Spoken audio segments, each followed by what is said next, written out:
ഞാനൊന്ന് അർജുൻ്റെ സഹോദരിയിലേക്ക് പോകുന്നു. അഞ്ജു ഇപ്പോൾ ടെലിഫോൺ ലൈനിലുണ്ട്. അഞ്ജു, സൈന്യം എത്തുക എന്നുള്ളതായിരുന്നു നിങ്ങളെ സംബന്ധിച്ച് ഏറ്റവും വലിയ പ്രതീക്ഷ. സൈന്യം അല്പം വൈകിയാണെങ്കിലും ഉച്ചയോടെ എത്തി. പക്ഷേ സൈന്യത്തിൻ്റെ കയ്യിൽ വേണ്ടത്ര ഉപകരണങ്ങൾ, പരിശോധനയ്ക്കുള്ള തിരച്ചിലിനുള്ള ഉപകരണങ്ങൾ ഉണ്ടായിരുന്നില്ല എന്ന് വേണം മനസ്സിലാക്കാൻ. റഡാർ സംവിധാനം ഉണ്ടായിരുന്നില്ല. ഇന്നിപ്പോൾ നാളെ ഡീപ് സെർച്ച് മെറ്റലുമായി എത്താം എന്നുള്ള കാര്യം പറഞ്ഞാണ് ഇപ്പോൾ സൈന്യം നീങ്ങിയിരിക്കുന്നത്. നിങ്ങൾ എന്താണ് ഇപ്പോൾ സൈന്യത്തിൻ്റെ നടപടിയെ എങ്ങനെയാണ് കാണുന്നത് അഞ്ജു? കാരണക്കാരെന്നുള്ള നിലയിൽ നമുക്ക് ചെയ്യാൻ പറ്റുന്നതൊക്കെ ചെയ്തിട്ടുണ്ട്. ഇനി നമുക്കൊന്നും ചെയ്യാനില്ല. അവരവിടെ വരണം എന്ന് നമ്മൾ പറഞ്ഞു. ഇനി ചെയ്യണം എന്ന് നമുക്ക് പറയാൻ പറ്റില്ലല്ലോ.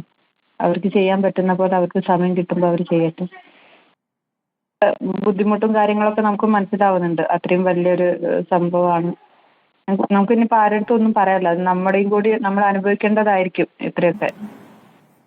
അഞ്ജു, കടുത്ത നിരാശയിൽ നിന്ന് വരുന്ന പ്രതികരണമാണെന്ന് മനസ്സിലാക്കുന്നു. പക്ഷേ അപ്പോഴും അവിടെ കരയിൽ ഇനിയും തിരച്ചില് ചില ഭാഗങ്ങളെങ്കിലും ബാക്കി നിൽക്കുന്നു എന്നാണ് നമ്മുടെ കേരളത്തിൽ നിന്ന് പോയിരിക്കുന്ന രഞ്ജിത്ത് ഇസ്രയേലി പറയുന്നത്. അപ്പോൾ എന്താണിപ്പോൾ ഈ കാര്യത്തിൽ കർണാടക സർക്കാരിനോട് അഭ്യർത്ഥിക്കാനുള്ളത്, സൈന്യത്തോട് അഭ്യർത്ഥിക്കാനുള്ളത്?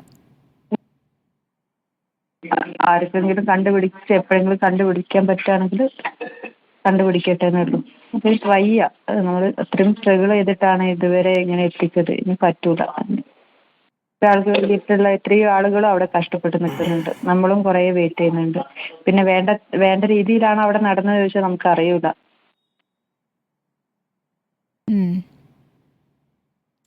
ഇപ്പോൾ ആരുടെ അടുത്തും ഇനിയിപ്പോ ഒന്നും പറയാനില്ല.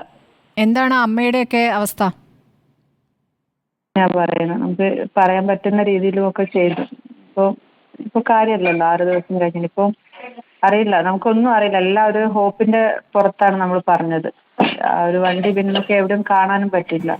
ഈ ഭൂമിന്റെ ഉള്ളിലേക്ക് പോയെന്നും അറിയില്ല. നമുക്കറിയില്ല എന്താ സംഭവിച്ചതെന്നുള്ളത്. ശരി അഞ്ജു, കൂടുതൽ സംസാരിക്കേണ്ട. അതിൻ്റെ പ്രതികരണത്തിൽ നിന്ന് തന്നെ വ്യക്തമാണ് എത്രത്തോളം നിരാശയിൽ നിന്നാണ് ആ പ്രതികരണം എന്നുള്ളത്. സൈന്യം എത്തിയാൽ എന്തെങ്കിലും അത്ഭുതം സംഭവിക്കുമെന്നുള്ള പ്രതീക്ഷ അവസാന നിമിഷവും ഉണ്ടായിരുന്നു. ഇന്നലെയൊക്കെ അഞ്ജുവിൻ്റെ പ്രതികരണം സൈന്യം എത്തട്ടെ, സൈന്യം വന്നു കഴിഞ്ഞാൽ കാര്യങ്ങൾ മറിയും എന്നുള്ള പ്രതീക്ഷയിലാണ് പ്രതികരിച്ചത്. പക്ഷേ ഇന്ന് സൈന്യം എത്തിയതും വൈകിട്ടാണ്. എങ്ങനെയാണ് സൈന്യം എത്തിയത് എന്നുള്ള കാര്യം വ്യക്തമായിരിക്കുന്നു. അപ്പോൾ ഇനി തെരച്ചിൽ നടത്തി കിട്ടുന്നെങ്കിൽ കിട്ടട്ടെ എന്ന രൂപത്തിലേക്ക് കടുത്ത നിരാശയിൽ നിന്നാണ് അർജുൻ്റെ സഹോദരിയുടെ പ്രതികരണം വരുന്നത്. കഷ്ടമാണ് ഇങ്ങനെയൊരു സാഹചര്യത്തിലേക്ക് കാര്യങ്ങൾ എത്തിക്കുന്നത്.